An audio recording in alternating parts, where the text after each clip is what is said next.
Baik, selamat malam bagi saudara-saudara yang ada di Indonesia dan selamat pagi bagi saudara-saudara yang ada di Amerika. Sampai jam ini maksud saya adalah pukul 7.01 di Colorado. Dan kembali bersama dengan saya, Pendeta Ram Kenny. Saya dalam perjalanan dari Tennessee ke Tennessee, saya di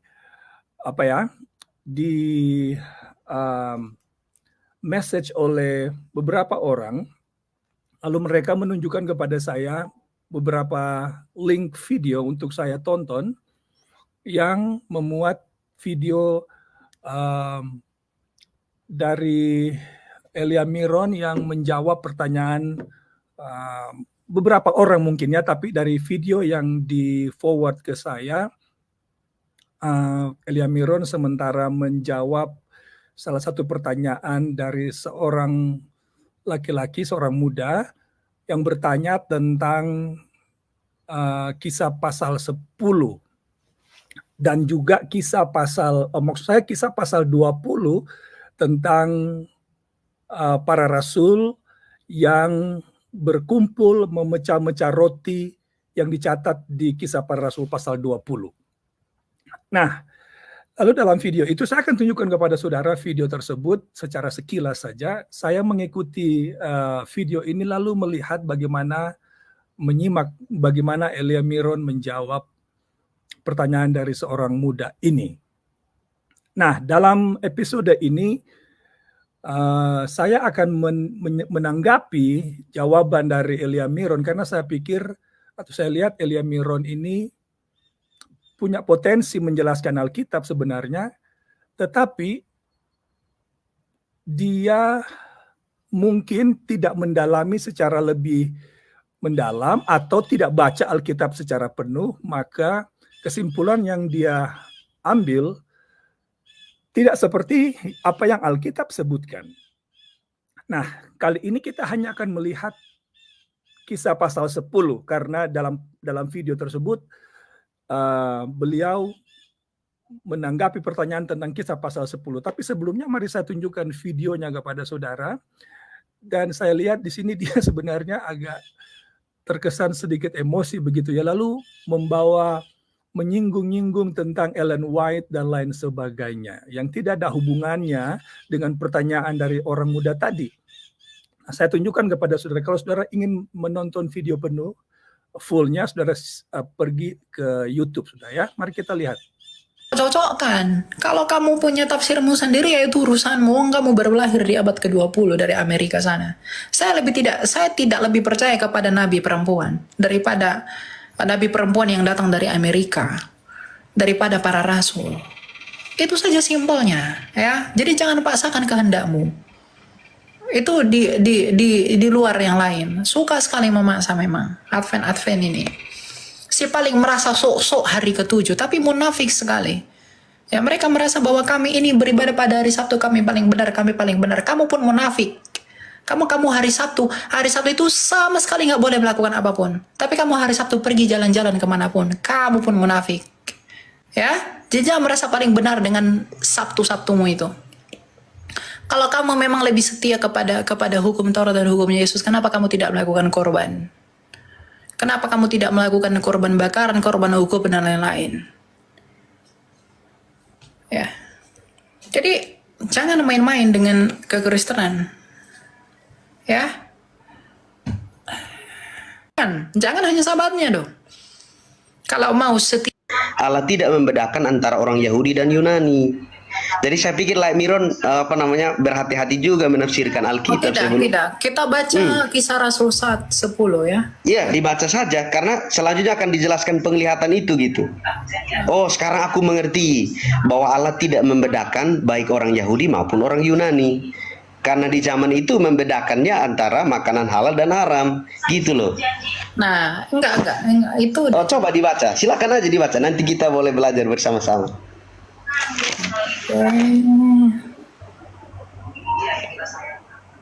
Nah, ya, kalau ayat 14 kan ada tuh. Tetapi Petrus menjawab, tidak Tuhan. Tidak, sebab aku belum pernah makan Nah, sesuatu ini kan, yang haram. bentar. Jangan lari ya. Iya. Katakan, bangunlah hai Petrus, sembelihlah dan makanlah. Iya. Oke, jadi itu supaya kita tidak kena policy copyright, saya harus hentikan sampai di situ saja itu video supaya tidak terlalu panjang. Nah, Kisah pasal 10 ini saudara, ini sebenarnya pasal yang sangat mudah untuk dimengerti. Oke, anak saya taruh di thumbnail saya itu, anak SD pun sebenarnya bisa mengerti apa yang ada di pasal 10 buku Kisah Para Rasul. Tidak perlu kita sekolah tinggi-tinggi untuk mengerti pasal ini. Karena pasal itu sendiri menjelaskan apa yang ada di pasal itu. Yang perlu kita buat hanyalah membaca apa yang ada di pasal itu. Keseluruhan pasal itu akan menjelaskan apa yang ada di dalam pasal tersebut.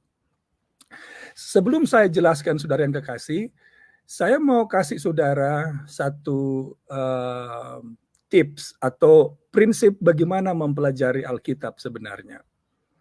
Ada 3 ya, begitu ya, kira-kira saya mau sampaikan. Yang pertama adalah Alkitab itu tidak bertentangan satu dengan yang lain. Alkitab Perjanjian Lama tidak akan pernah bertentangan dengan Alkitab Perjanjian Baru. Kenapa? Itu akan menuntun kita kepada prinsip yang kedua. Karena Allah yang kita sembah adalah Allah yang kekal dan tidak berubah dulu, hari ini, dan selama-lamanya. Allah kita inilah yang menginspirasi penulis-penulis Alkitab. Jadi tidak mungkin Perjanjian Lama dan Perjanjian Baru bertentangan. Yang terjadi di dunia Kristen hari ini adalah sepertinya mereka membuat Alkitab itu berkelahi. Mereka menggunakan Perjanjian Baru untuk menyerang Perjanjian Lama. Yang kelompok yang lain menggunakan Perjanjian Lama untuk menyerang Perjanjian Baru dan lain sebagainya. Sesungguhnya kita sebagai orang Kristen harus meyakini dan mempercayai dan mengajarkan bahwa Perjanjian Lama dan Perjanjian Baru adalah satu kesatuan firman Allah, kebenaran yang tertinggi yang harus diterima karena Allah yang menginspirasi penulis-penulis Alkitab ini.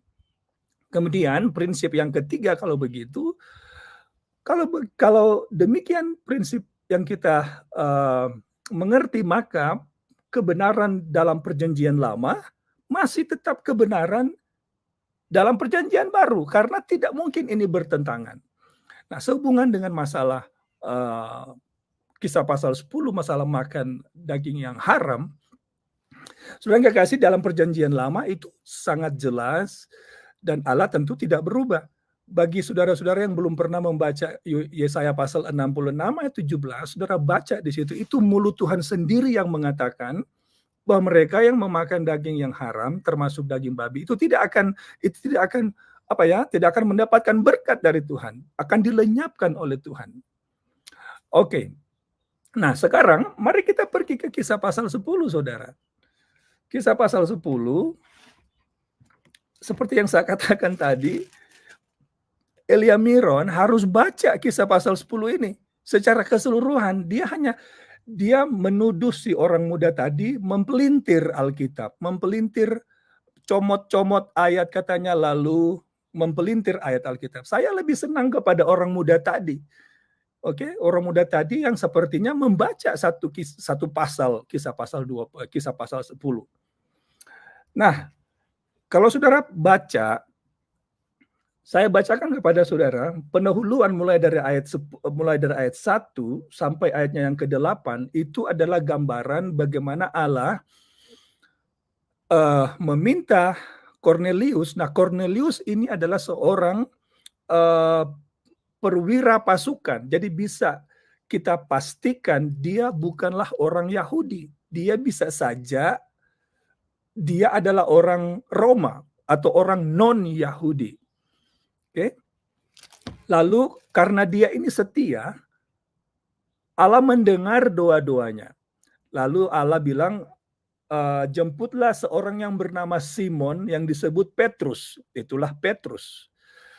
Itulah ayat 1 sampai ayat 8. Allah ingin memberkati Cornelius dengan mengirim Petrus berjumpa dengan dia di rumahnya.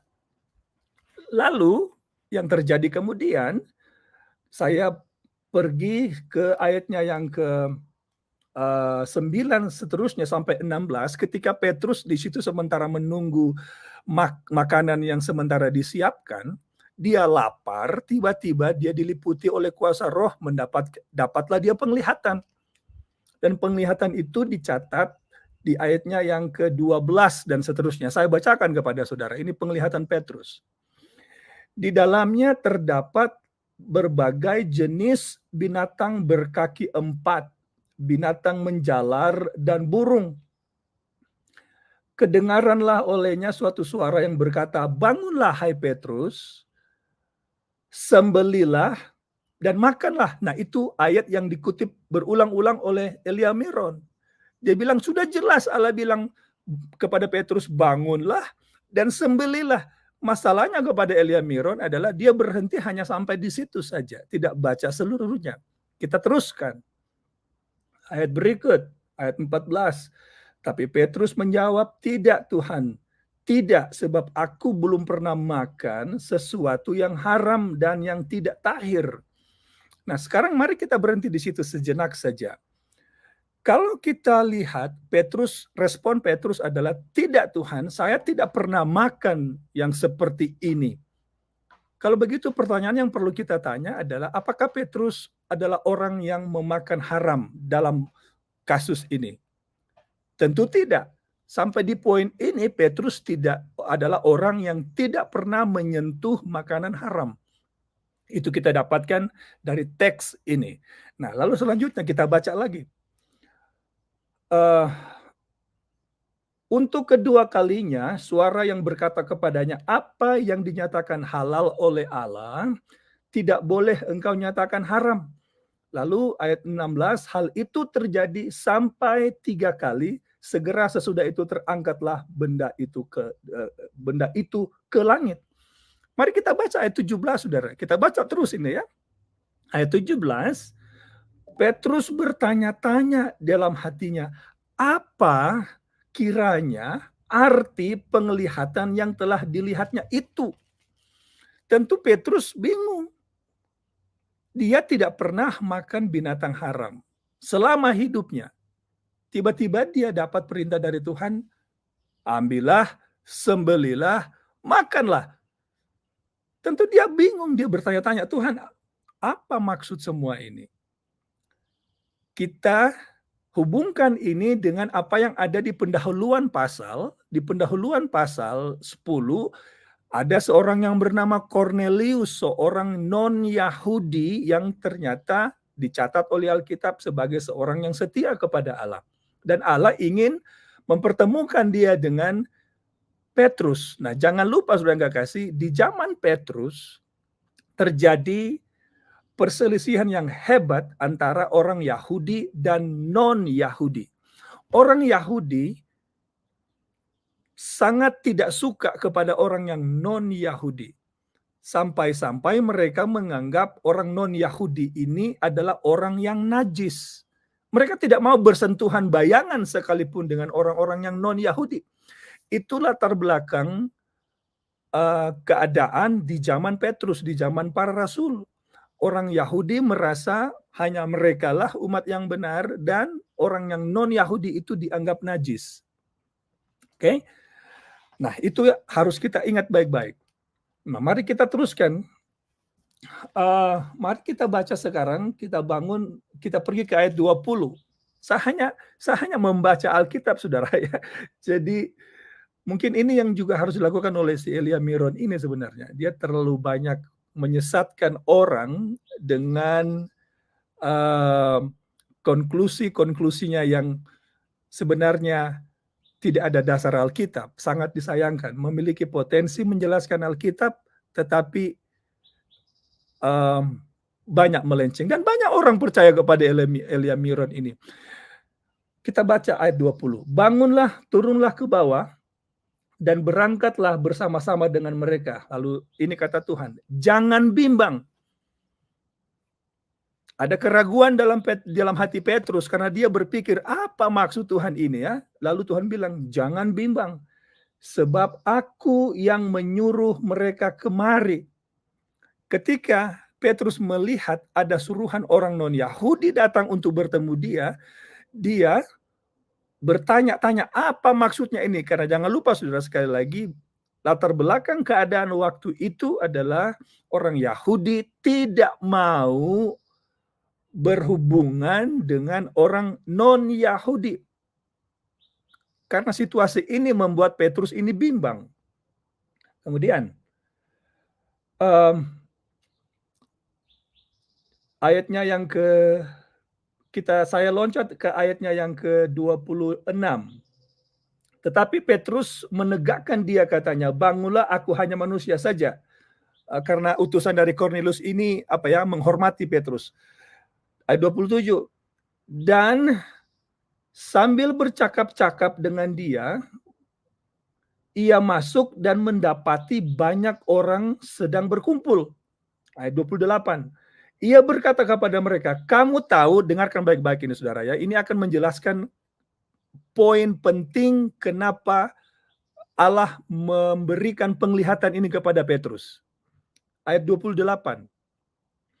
Ia berkata kepada mereka, kamu tahu betapa kerasnya larangan bagi seorang Yahudi untuk bergaul dengan orang-orang yang bukan Yahudi atau masuk ke rumah mereka. Lalu dengarkan ini saudara. Tetapi Allah telah menunjukkan kepadaku bahwa aku tidak boleh menyebut orang najis atau tidak tahir.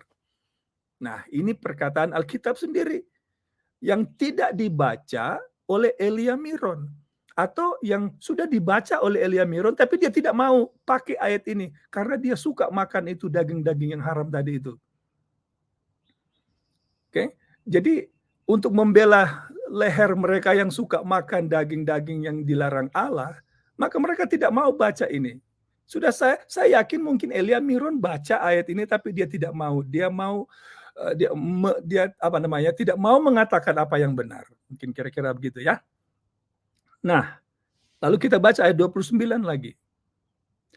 Itulah sebabnya aku tidak berkeberatan ketika aku dipanggil lalu datang kemari.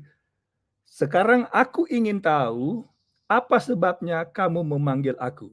Nah, jadi kita sudah lihat sekarang bahwa Petrus pada akhirnya menyadari bahwa dia harus bertemu dengan Kornelius dan tidak boleh lagi membedakan orang ini Yahudi, oh ini bukan Yahudi.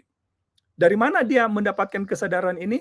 Karena penglihatan yang Allah berikan kepadanya di ayat 12 sampai ayat 14. Kita sekarang baca ke ayat 54. Maksud saya ayat 34. Oke, saya baca ayat 34. Lalu mulailah Petrus berbicara, katanya, sesungguhnya aku telah mengerti. Nah, jangan lupa di ayatnya yang ke-17, Petrus bertanya-tanya, dia tidak mengerti apa maksud penglihatan ini. Bingung dia di ayat 17.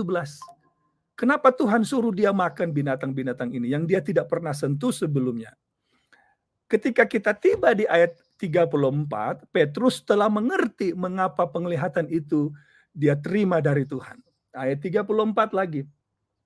Sesungguhnya aku telah mengerti bahwa Allah tidak membedakan orang. Setiap orang dari bangsa manapun yang takut akan Dia, yang mengamalkan kebenaran kepadanya, mengamalkan kebenaran kepadanya, itulah firman yang Ia suruh sampaikan kepada orang-orang Israel. Ayat 38, yaitu tentang Yesus dari Nazaret, bagaimana Allah mengurapi dia dengan Roh Kudus dan kuat kuasa, dia yang berjalan berkeliling sambil berbuat baik dan menyembuhkan orang yang dikuasai iblis sebab Allah menyertai dia. Jadi saudara yang kekasih, Di sini kita sejauh ini ya, kita sudah lihat bagaimana kisah pasal 10 itu sendiri menjelaskan apa sebenarnya masalah di pasal ini. Jadi tidak ada isu haram halal di pasal ini. Tidak ada sedikit pun indikasi di pasal ini bahwa Allah mengizinkan Petrus makan makanan haram. Tidak ada. Karena kita sudah lihat Petrus katakan, Tuhan, aku tidak pernah sentuh barang seperti ini. Lalu dia bingung, kenapa Tuhan suruh dia makan kalau begitu? Ternyata bukan masalah makan haram atau tidak haram yang ada di kisah pasal 10, tetapi masalah persepsi orang Yahudi yang tidak mau bergaul dengan orang non-Yahudi yang mereka anggap sebagai orang yang najis atau tidak tahir. Oke. Nah, sekarang saya ingin tutup dengan ayat 44. Ini bagian-bagian akhir pasal 10 buku Kisah Para Rasul. Ketika Petrus, ayat 44 saya baca, ketika Petrus sedang berkata demikian, turunlah Roh Kudus ke atas semua orang yang mendengarkan pemberitaan itu. Dan semua orang percaya dari golongan bersunat yang menyertai Petrus tercengang-cengang karena mereka melihat bahwa karunia Roh Kudus dicurahkan ke atas bangsa-bangsa lain juga. Ya, sudah lihat itu ya? Karena selama ini orang Yahudi yakin hanya mereka golongan yang benar. Tetapi tidak demikian kata Tuhan. Saya baca ayat 46. Sebab mereka mendengar orang-orang itu berkata-kata dalam bahasa roh dan memuliakan Allah. Lalu kata Petrus, bolehkah orang mencegah untuk membaptis orang-orang ini dengan air sedang mereka telah menerima Roh Kudus sama seperti kita? Lalu ia menyuruh mereka dibaptis dalam nama Yesus. Nah, saudara lihat itu Kornelius dan pesuruh-pesuruhnya, akhirnya mereka ini juga menerima Yesus.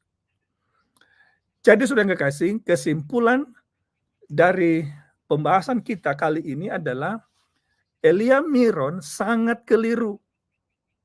Karena Elia Miron tidak membaca Alkitab secara penuh. Mengambil kesimpulan, mengajarkan kepada orang apa yang salah, itu sangat berbahaya. Dan saya, kalau saudara, karena begini sudah ya, saya tidak punya nomor HP dia ya, saya tidak punya nomor WhatsApp-nya Elia Miron. Kalau ada dari saudara mungkin yang memiliki akses atau nomor beliau, karena ada juga yang mengusulkan bagaimana kalau pendeta Kenny sebenarnya telepon langsung atau bicara langsung dengan Elia Miron. Saya saya bersedia kalau memiliki nomor, mungkin kita bisa berdiskusi dengan beliau, karena Elia Miron ini saudara memiliki potensi untuk menjelaskan Alkitab. Dan ada di beberapa video yang saya saksikan, dia memiliki pemahaman yang bagus. Hanya sayangnya, dalam hal ini, dia keliru. Dan ada beberapa hal yang lain. Karena ini adalah respon saya yang pertama kepada video Elia Miron. Di video itu dia juga berbicara tentang hari Sabat. Yang mengatakan Yesus itu beribadah hari Sabat karena dia orang Yahudi. Itu poin yang akan juga saya bahas nanti pada video yang berikut. Dia juga berkata bahwa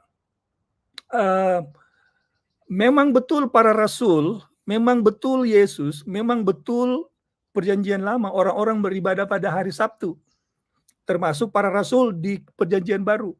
Tetapi dia lebih percaya katanya kepada gereja Katolik yang memiliki jalur apostolik yang beribadah pada hari Minggu, sama dengan gereja Ortodoks di Yerusalem yang beribadah pada hari Minggu. Itu sejarah katanya. Jadi Elia Miron ini lebih percaya kepada sejarah daripada kepada Alkitab. Dia tidak bertanya dalam pikirannya, kenapa gereja Katolik di abad-abad demikian, abad-abad permulaan, yang diklaim sebagai gereja tertua gitu ya. Sebenarnya mana sih yang lebih tua? Gereja Katolik atau pemelihara hari Sabat yang lebih tua? Elia Miron lupa, gereja Katolik itu nanti muncul di Perjanjian Baru. Tapi pemelihara Sabat sudah ada sejak sebelum manusia itu jatuh dalam dosa. Hari Sabat, pemelihara Sabat sudah ada. Adam dan Hawa sampai kepada Nuh, pemelihara hari Sabat. Nuh sampai kepada Abraham, pemelihara hari Sabat. Dari Abraham sampai kepada Yusuf, pemelihara hari Sabat.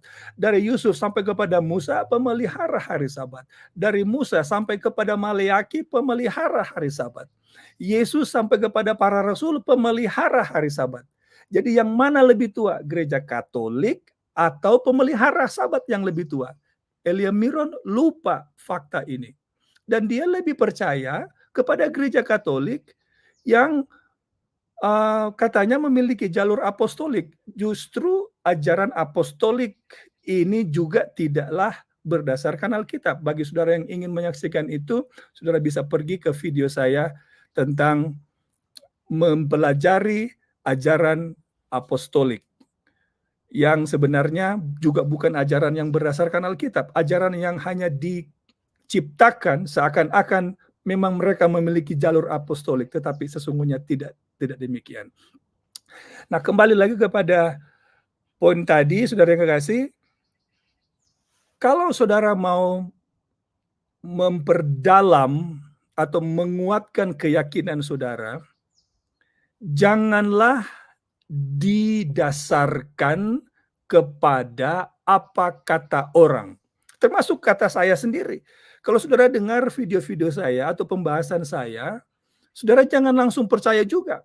Saudara harus buktikan, saudara berdoa, meminta kuasa Roh Kudus, saudara buktikan juga apa yang Ram Kenny bilang ini benar atau salah. Jadi kita tidak boleh mendasarkan keyakinan kita kepada apa kata orang, kepada kata Elia Miron dan lain sebagainya. Ada banyak pendeta-pendeta terkenal yang saya lihat ada di YouTube seperti pendeta Bambang Nursena, ada pendeta Alfred Soru. Oke, orang-orang yang tulus, saya lihat orang-orang yang tulus menyampaikan firman, hanya saja ada beberapa hal yang tidak berdasarkan Alkitab yang tetap diajarkan. Mungkin mereka secara tulus meyakini hal tersebut, tetapi menyimpang dari apa yang Alkitab katakan. Oke? Nah, jadi ini adalah respon saya yang pertama kepada video Elia Miron yang saya tunjukkan di awal tadi. Saya akan nanti merespons videonya yang lain tentang